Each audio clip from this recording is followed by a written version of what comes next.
La minorité musulmane des Rohingyas au Myanmar est probablement victime de crimes contre l'humanité, d'après les responsables de l'ONU. 500 000 Rohingyas vivent aujourd'hui au Bangladesh. Ils sont 74 000 à s'y être réfugiés depuis octobre, après la répression militaire qui a suivi l'attaque mortelle d'un poste de police.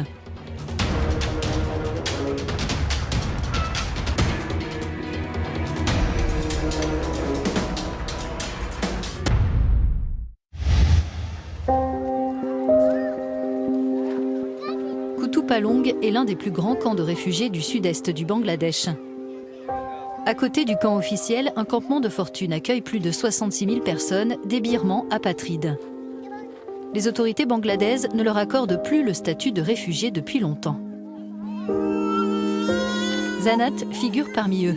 La jeune fille de 15 ans est arrivée il y a 3 mois. Mariée à 13 ans, elle nous raconte avoir été violée par des soldats birmans quand elle était enceinte. Les militaires sont arrivés chez nous et ils ont pris mon mari. Ce soir-là, ils sont venus pour me prendre moi aussi. Ils m'ont emmené dans la forêt et 5, 6, 7 soldats m'ont violée.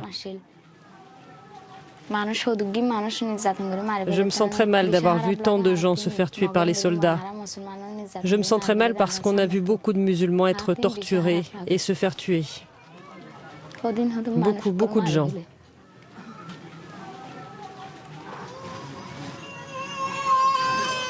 Zanat et de nombreux autres ont subi des exactions.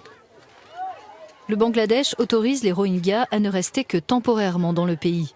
Mais en réalité, ils sont nombreux à être sur place depuis des décennies. L'an dernier, le Programme alimentaire mondial a réussi à ouvrir un centre de nutrition financé par le service de l'Union européenne à l'aide humanitaire. Le bébé de Zanat y bénéficie d'un suivi régulier. Ce centre accueille environ 7000 enfants âgés de 6 mois à presque 5 ans et environ 1390 femmes enceintes ou qui allaitent. Depuis octobre, on constate une augmentation de 40% du nombre de nos bénéficiaires quotidiens. Les enfants sont mesurés et pesés chaque mois. Le centre donne à leur mère des céréales enrichies en vitamines pour les nourrir. Pour organiser l'aide au mieux, les autres résidents du camp de fortune reçoivent de la nourriture. Les réfugiés enregistrés du camp officiel, des cartes électroniques pour pouvoir acheter à manger. L'accès à l'alimentation, mais aussi aux soins, est problématique. Nous partons de Kutupalong pour rejoindre l'Eda en longeant la rivière Naf, frontière entre le Bangladesh et le Myanmar. L'Organisation internationale pour les migrations a ouvert ce centre médical avec des fonds européens à côté d'un camp de fortune. Il est très vite devenu un lieu incontournable pour plus de 5000 patients par mois. Ici, on vient consulter pour tout type de pathologie. On peut assurer toutes sortes de soins d'urgence ici et on peut les transférer dans des centres spécialisés.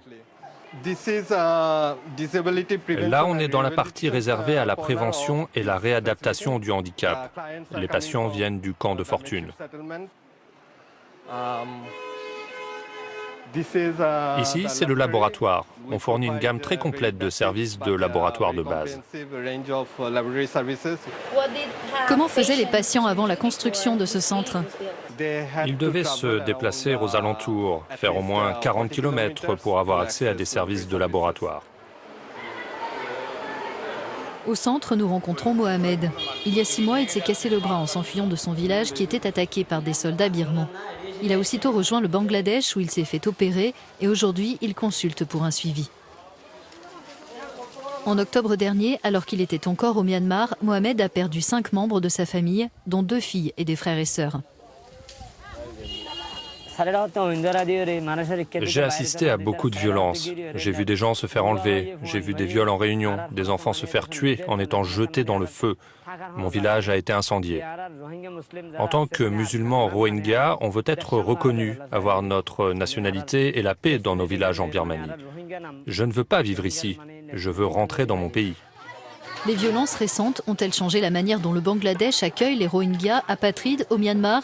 Posons la question à un représentant du service européen à l'aide humanitaire. Malgré le fait que ce soit l'un des pays les plus pauvres dans le monde, dans la région, et qu'il ait lui-même de nombreux problèmes à régler, le Bangladesh a accepté ces personnes sur son territoire. Pour autant, il n'a pas les ressources pour gérer la situation humanitaire. Donc c'est très important que la communauté internationale soit présente. Les gens autour de nous dépendent à 100% de l'aide humanitaire. Quelle est la prochaine étape? Que faut-il faire de plus?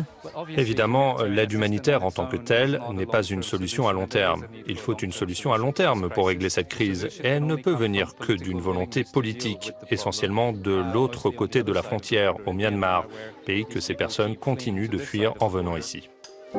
Sur l'autre rive de la rivière Naf, le Myanmar refuse d'accepter la présence de médias sur son sol. Le pays mène des actions humanitaires limitées.